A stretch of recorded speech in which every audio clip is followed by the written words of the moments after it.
Hey guys, it's Ahmed from Sanctum Squad. This is literally like the third time of me trying to record this, and hopefully nothing goes wrong this time. Hopefully I can just give the same amount of detail that I did in the previous 3 attempts. I wanted to bring to you guys a Fire King Jurrac deck profile. I haven't been playing since Nationals. I've recently got back into the game, so I've missed all the sets like Justice Hunters and DOOD and Doom Dimensions. Got in just after Doom Dimensions, decided to go to Regional, picked up this. Well, I had Fire Kings already. I liked the deck previously, and I like it even more now because one of my favorite archetypes, it's the deck that I picked up when I first got into Yu-Gi-Oh! Was Jurracs. They got support, and they synergize perfectly with this deck. One thing I do want to cover, and hopefully I don't take too long on it, I do want to actually explain like certain deck choices here. This has been doing very well for me. I think I've refined the list with my experience playing in recent regionals and OTSs that I've done very well in. Again, I'm a bit rusty because I haven't been playing since Nationals, only getting back into it. So I'd say most of my losses are to me not understanding or knowing certain things in the format. But scraping out of a regional with limited understanding of other decks and coming third at an OTS, and also going X1 at another OTS, with this, it's given me enough like recognition to understand how to build this deck and what I think is wrong with some other builds. Everyone's entitled to their opinions. Remember, no shade on anyone. But I think it's important that we're like in a community like Yu-Gi-Oh! These things are here to help people like consider options and why certain things aren't considered. And I like to give a bit of insight on that. So I'll just delve straight into it and we'll talk about it on the way. So we've got the obvious starters. We've got 3 Ponics and 3 Volcanics. These are your 1-card starters. In my opinion, Drawl isn't that good against this deck because if you open 2 starters, which I'm trying to maximize the starters in this deck, so I'm going to show you the other starters now. It's 2 Viking Island and 3 Sanctuary. I think this is mandatory. I think 3 is a must because it is a 1-card starter paired with a fire. This is a 1-card starter paired with a fire. This is a bit better than this because you don't have to waste your normal summon unless it's a hand trap and you can just turn it into a fire with Almirage. This is a 1-card starter without anything else. So this is like the best card in the deck, which kind of merits the idea of playing 1-for-1. But sometimes your hand advantage is really important in this deck. Like you gain advantage on the field very well, but you don't really gain it that well in hand unless it's like Ponics adding to hand. So this is a card that I did contemplate playing for a while. I did play it briefly, but more often than not, the thing that you're discarding is way too valuable to discard. So I don't play this, and I don't think you should play it. There is other level 1s in the deck that we'll get to, but I don't think this is viable because I do think the main deck is very tight, to the point that like you are considering cutting non-engine spaces that are just very powerful cards. But yeah, so these are all your starters. We can play 2 Viking Island now because you do actually need 2, as in like you need 2, as in like 2 of them. But at the same time, Detonator isn't in the format, so it becomes like a really good starter as well. So if you open this alone without the Sanctuary, it means that you can search something else with Ponics.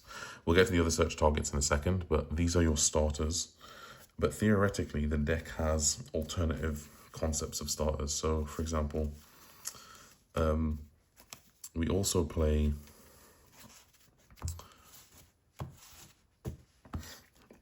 the 3 Gurunics and the 3 Kirin.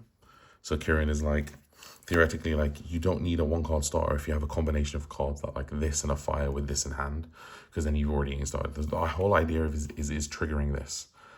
Destroying a fire so you can trigger this is the concept of like what you want to do with a Viking engine, which is why, like I say, like sometimes I think Drawl isn't that great because if you can go Alkanix, pop a fire, search Garunix, if you get drolled on that, so what? It doesn't matter. If you're going Alkanix, pop, search Ponix, I think it's a bit too greedy, and I think that's why a lot of people get drolled, and they think droll is good against them.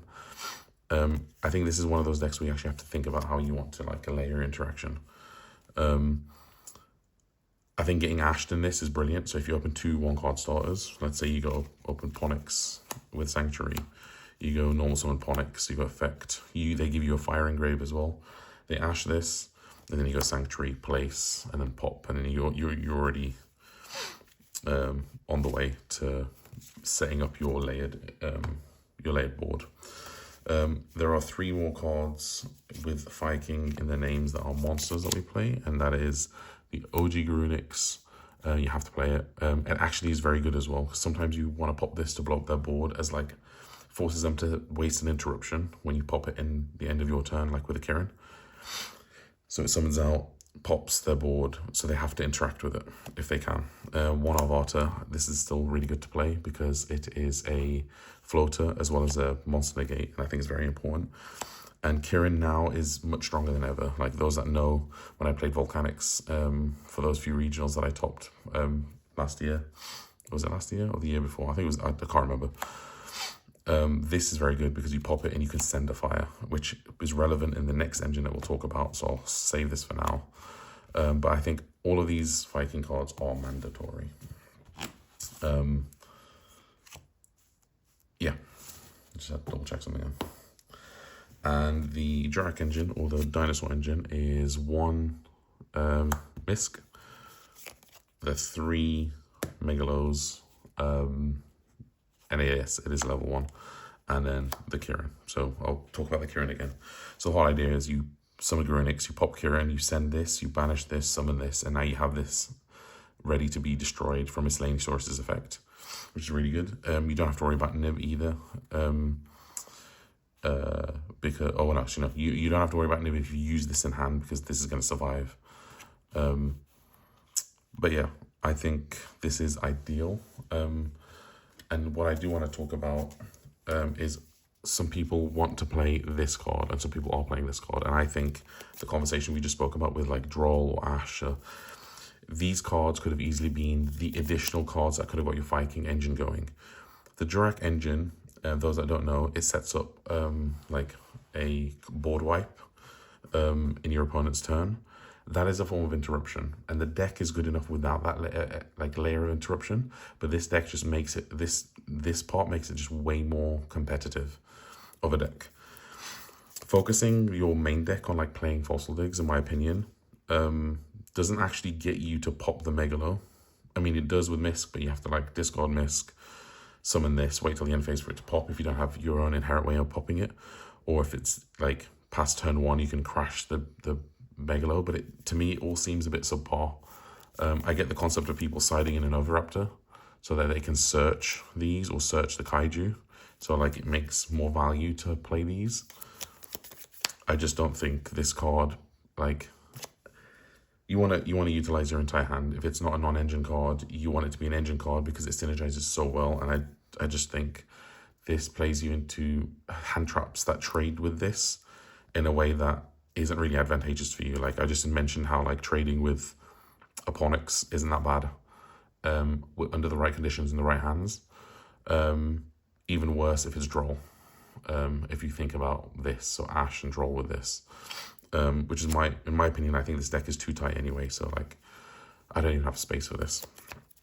But I just wanted to talk about it in terms of like my opinions, because I know a lot of people are playing them. Even at 2, even at 1, I just don't think they should be played. But yeah, that's my opinion. So those are the additional monsters, and for the additional spells that you search, well, before we talk about that, we play the 1 Prosp. No, I don't play Call by the Grave, but if you want to play 41 with Call by the Grave, I don't blame you. If you want to find a card to cut to play Call by the Grave, you're going to really struggle. I think Call by the Grave is a card that should be banned. I think it's broken. That's not the reason why I'm not playing it. That's me trying to say that it's a very good card, but I do have it in my side deck. I wanted all my non-engine to either do something in my opponent's turn or be something relative to the Fire King engine that can actually play layered, like either layered, like break a board, or create a layered interruption of a board going first. But I wouldn't be against people cutting one card from whatever I just mentioned to squeeze in a Call by the Grave if you really wanted to. I think that card is way too busted not to play. That's why it has to be on my side. And I'm playing the other search targets is the Skyburn. It's a broken, like it removes spell and traps, it removes monsters, it helps you avoid like effect negation or something that's going to happen to your monster. You pop it, pop theirs, sorted. 2 is perfect, and it also helps you protect your Fire Kings on board as well, especially when you're going to board wipe. You can just protect them as well. I think 2 is mandatory. I think 2 is good. Jake and I even considered playing 3. But for now, as I said, space is a thing, so 2 for now. And the last search card, and I think is very different to what a lot of people are playing, and yes, this could be the Call by the Grave slot, is the 1 Circle of the Fire Kings. I think going first or going second, game 1, having this card in your deck, and even if you want to keep it in your deck, I think it gives you that extra layer. So if those that don't know, it targets a fire on the field and 1 in your grave, pop the first, summon the second, and it's any fire, it doesn't have to be Fire King. And yes, Ponyx can search this because it's a Fire King spell trap. And the whole idea is that if you've set up Megalo with the Astro and Grave, and they want to, let's say they open the Call by the Grave immediately, and they Call by the Grave the Astro, you can like banish the Astro in this, and if you have another copy of this, you can summon it back out and find a way to pop it with like a Kirin or something. Or let's say if it's not Called by the Grave, let's say they have to force it. Basically what I'm trying to say is that you can set up another way to pop this in their turn because of Circle, but that's not the only reason why you play Circle. Like, it helps you avoid things, it helps you like summon back a princess just to gain more board advantage. It like synergizes well with like other cards on the side that I'll talk about in a bit. It forces like game, so you can go literally go Ponyx, search this, go battle phase, attack some of the Grunics that you have in hand or grave, summon it, pop something from the deck, summon something, attack, activate this, summon something else, game, and you don't have to worry about Nibiru at all. This card does have a lot of interactions, especially because like most of the cards in your deck and the extra deck are fire, and they do trigger off being blown up. Making like Yang, blowing up their board, going battle phase, attack for 3k, activating this on the Yang is insane. It's just guaranteed game. So yeah, I do think Circle is a card that has a high ceiling, and is, if used correctly, is very important for the deck, at least for game 1, because I don't think a lot of people kind of consider that card being a thing. So that's 28 cards, and it leaves us enough space for 12 hand traps, and this is where an additional piece of discussion I want to put in. I don't understand why some people aren't playing this card in this deck. It's a fire. I get it, you can summon any hand trap and turn it into a fire with Almirage, but you don't have to normal summon this. Like, this is literally a fire. I get that we don't lose to Fualos in this deck, and speaking of which, that is the next hand trap that we play.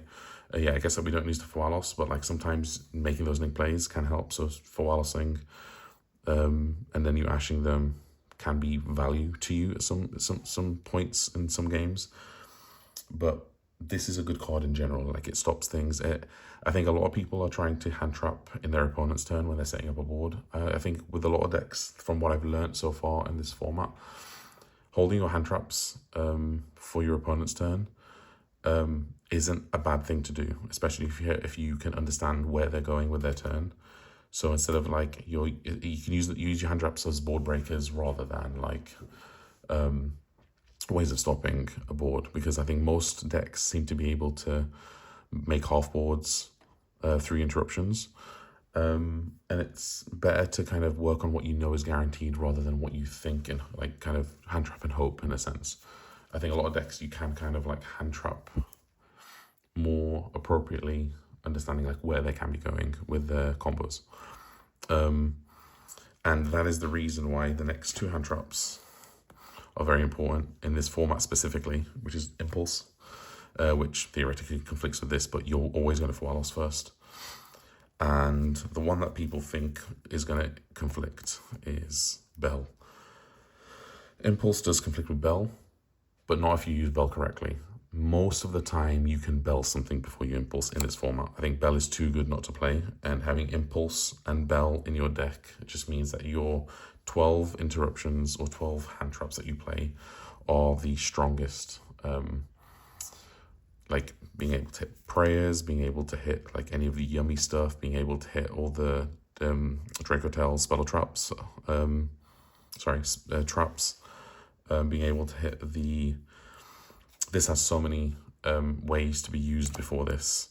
I think you just have to like be a bit more understanding of where your opponent is going and hand tap appropriately, and maybe use it as a board breaker rather than a way of stopping your opponent from playing if you can't guarantee it's going to stop their turn or reduce their full board or half board at the end of the turn. So those are the 12 hand traps that we play. And I don't think there is a single hand trap that I'd want to play over any of these right now. Yes, I guess you could cut one of these for a Call by the Grave, for those that are thinking it. I'd rather not. I'd rather just know that if I'm going second, there's maxed out numbers of hand traps. So that's 40. We'll go to the extra deck now. We'll play the 1 Yang. Board wipe, one of the best rank 8s in general, not even just for Viking, but it also has extra effects for Viking because it can summon out based on the number of the materials it has when it gets destroyed. We've got the 2 Astro and the 2 Meteor. And I was a 1/1 person, and knowing what I know now, I will never go back from having 2/2 now. I think it's really important to have 2/2 because even if you don't set up double in those grind games, and Viking can really grind in certain games, it's important that like you have another way to kind of like blow up the board, because it kind of just like kills most decks, whereas for you it doesn't actually kill you.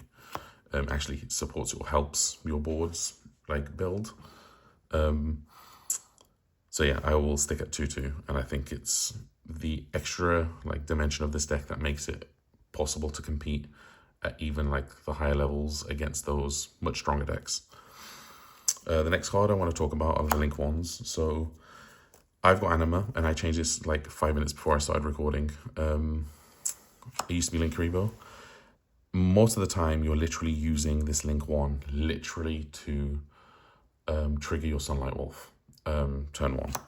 So it doesn't matter which one you want to play. I think there's only space for 1 in this build.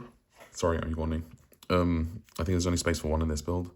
But if you don't want to play the cards that I'm playing, if you disagree or prefer to play alternative cards to what I'm playing in the side and extra, you could squeeze both in.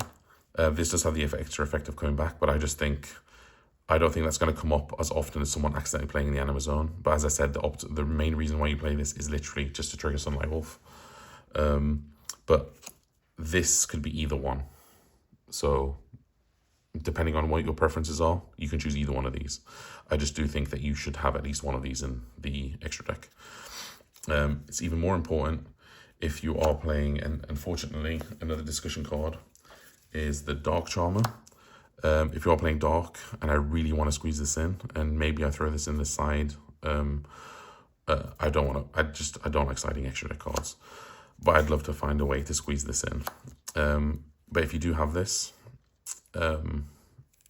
these become even more broken because obviously it gives you the Dark, so that you can make this. So yeah, I've gone with Anima at the moment. I feel like depending on the kind of tournament that you're going to, if it's like a locals or something like that, people are probably more likely to mess up under the Anima Zone. But yeah, we've got the Almirage. Oh, that's not an Almirage. Spoilers. We've got an Almirage. Almirage can literally just be like turn any hand trap into a fire, crash, Grunix, sorted. You're back in the game. You've got the Sunlight Wolf, which is really important because it can add back Ponix, Ashes, the Kaiju if you're playing it. And then you've got the Heater. Heater's important because Ash, you're always going to get Ashed. And then you can just freely climb into the next card, which is Promethean Princess. Princess enables a lot of your extra deck plays. If you're going first, you're ending on Ambler Whale, and a lot of you might be thinking, why are you playing Ambler Whale? I think this is too good not to play. I think this synergizes so well with Fire Kings. The fact that like you can blow up your board, summon back a link to being probably Sunlight Wolf, and then summon something above Sunlight Wolf, so you get like hand advantage. So you're like your follow up is like layered in your opponent's turn. Being able to pop additional cards. I think this is very, very good. There was instances where I was able to make it bigger than Liger, so you can attack over Liger with it as well. I think this is very good. And for going second, you have obviously the Zelantis package. This package will never, ever stop being good. I don't think there's going to be a format where it's probably not good. I think it's just brilliant. So yeah, these are your link plays that you want to be making or aiming towards, first or second, in this extra deck. And then, because of cards I'm siding, and yes, you could probably side these, but as I said, personally, I don't think siding cards is great. Siding extra deck cards is great. I'm playing Super Poly, and in the side, so I'm playing the 2 Super Poly targets, because I do think the worst matchup, or the harder matchup, is Yummy. So I've got the 2 main targets. If you want to main deck the Super Polys, you probably might want to throw this in as well, just so you have something to do against Dragatail. But personally, I think that's the reason why I don't. I feel like the main deck is kind of set up to kind of be balanced towards any deck that's approached. So you got the bells and the impulses and the ashes for like Yummy, etc. So that like going second and games 2 and games 3, these become more active for you. So like if you want to squeeze in the dark and find space in the side for these, and you don't mind siding extra deck cards, by all means do that. I think the extra deck is side deck is where there is a bit of space. And we're going to talk about that in a second. But yeah, these are the last 2 cards in the extra deck. I do want to talk about some of the honorary mentions, as I just said. So the Dark, the Secretarian Dragon, Typhon. I think Typhon's decent in this format. Phoenix is really good. Obviously, I think probably one of the biggest talking points is why you're not playing SP. I think SP is a card that you can also squeeze in. I just can't find my SP right now. Instead of these, if you want to side these. I do think that SP isn't as important for Fire King, because you can remove a lot of cards without having to worry about like back row removal and things like that. You can all do it inherently in the deck. You can get rid of Baguskas with Skyburn, the Kirin affecting Grave, back row. If you want to specifically banish, and I don't think there's anything that genuinely needs just to be banished in the format right now. I might be wrong. But if you're worried about something like that, then maybe, yeah, you want to play SP. But a lot of the time, you're using a lot of resources to make SP, because you need an extra deck monster plus a monster, which means there's probably at least 3 monsters being made. And if you end on ASP, you probably have your like Princess and all your like fire plays completely dead, because you have a Dark on the field now. And that's personally why I don't play SP. If I was going to play like some form of back row removal, if I needed it, it would be this. Only because this co-links with Zelantis, and it lets you do the OTK without them having a monster with Zelantis, because you can go battle phase with this and the Zelantis, and you've got this in the grave. You attack, and you go effect, pop this, and then this summons out, and then this gains, and these 3 attacks are more than game. So I think that's why this is probably not a bad shout if you want to find the space for it. So these are some of the honorary mentions. As we mentioned before, we spoke about the Link Rebo, and of course there are things like Chimera, and if you're playing the Kaijus, I think Akashic Magician is pretty cool as well, because you got Akashic, bounce back the Kaiju them again, get into the body, make Princess, and you're sorted, because this just needs 2 of the same type, so like 2 winged beasts that aren't tokens. So yeah, these are just honorary mentions. For the side deck, the mandatory ones, personally, I think a 3-draw.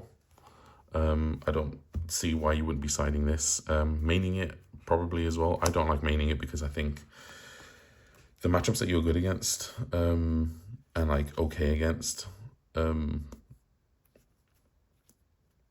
you like, well, I don't know where I was going with what I was saying then, but like draw is good against certain matchups, and the decks that they're not good against, they're just completely not good against, and they're just dead cards in your hand. They don't synergize with your deck at all. They're wind, and you kind of want to have a full hand that is useful to you in Fire Kings, because you're up against like some really strong decks, and you want to like make sure that you can go toe to toe with them. So I feel like putting this in the side and being more specific, even if you sacrifice game one to like Pure Mitsu, even though Pure Mitsu, like you are, I think like it's more in Fire Kings' advantage, Pure Mitsu. Like, I think they're just better in the side, but I do think they have to be in the side. And speaking of mandatory cards on the side, the call by is here. I've put the talents for going first as well. The 3 Super Poly for the yummy matchup specifically, and anything else that you think is relevant. And 3 Dim Barrier. I think Dim Barrier is very, very important. You don't get hurt by Dim Barrier. Everyone else seems to get hurt by Dim Barrier. So I think these are the mandatory spots in the extra deck. I'm still playing around with the other spots in the extra deck, but I've gone with 2 Kaijus, 1 statue, and 1 duster. As I said, if you want to side extra deck cards, you can put the Super Poly targets in the side in any of these spaces and fill out those 2 spots with cards that are like Dark or a Typhon. I might try and do that. I double sleeve. I know it's a really bad excuse, but like I also don't like the idea of siding in extra deck cards because, yeah, I just don't like it. Circle makes this even more broken, so you can send this with Kirin from deck to grave. You Princess either summon it back, or you can Ponic search the, if you haven't hard drawn it, Ponic search the circle, summon this out. They get rid of this. It's fine. If you've got the circle set, you bring this back out. So it means that circle is just a bit more broken in this deck because of this as well. And yes, you don't have to search it. As I said, you can Kirin send it. Honorary mentions. I think the Dracotail matchup is very interactive, so you don't have to worry about it. But I used to side this, but the problem with this is we spoke about how Bell doesn't really like conflict. And you're probably going to Retaliating Sea before anything else as well. But the problem with this is it also shuts off everything for you because everything gets banished. So it's like you want to set up your own Herald. And you have to link it off first. And the only thing you're going to be able to link it off with is if you have a fire to make heater. But the problem is as well is like if you're going to link this off, you have to capitalize. Because you've just forced yourself to link it off. Just to get it off the board, just so you can play. But the whole idea of you putting this on the board is to stop Dracotail from playing. So I don't know how I feel about this card. I don't think it's going to be in the side for me.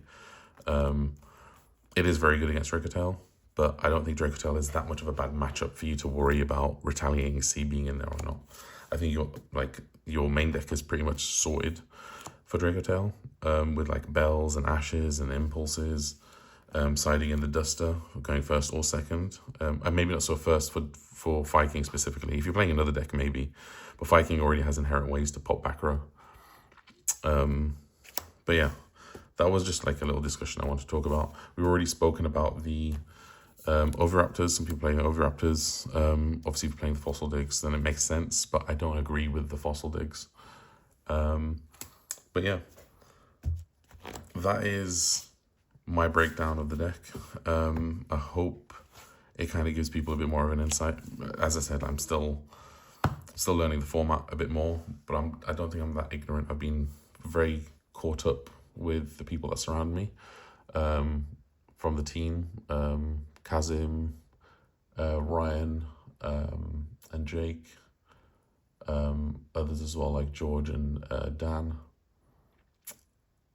So I do think that with everything considered and being caught up with everything, I do think that this version of the deck is the best way for it to be played. By all means, go ahead and net deck it, or whatever you want to call it. Give it a go. Let me know what you think. If you have any questions, don't be afraid to put them in the comments. Jake and I will probably get back to you as fast as we can. But yeah, Jake and I have definitely been enjoying this deck. If I am going to be dabbling in the game a bit more, there are a few more other profiles that I'd like to, or other decks I'd like to discuss in the current format. So I know the channel's been a bit quiet recently. I think people have just been very busy. I've just decided to do this because I really like this deck, and I think it's the kind of deck that I think Yu-Gi-Oh! Should be advocating more of. Interactive decks, layered interruptions, nothing excessively broken. I mean, the most broken card in this entire deck is probably Dim Barriers in the side, the Call Buys. All these cards aren't specific to Fire Kings. So the problem with Yu-Gi-Oh! At the moment is specifically cards like that, and I really do hope Konami sort things out with that. Things like the statue. Yeah, I have to understand the fact that, like, if they are legal to play, you have to respect that. And if you want to compete, you may have to use them. Things like Protoss, Mjolnir. It's unfortunate that they're in the game, but they are. And until they're gone, you have to respect that they are. And it's not a problem with people using them as much as it is annoying for it to happen to you. We choose to play this game, so we have to accept that they exist. But yeah, thank you for watching. I know it's been very detailed and very long. It's about 32 minutes long, but I hope it provides some insight to the deck, and maybe it can help me figure out places that I've been wrong with this as well.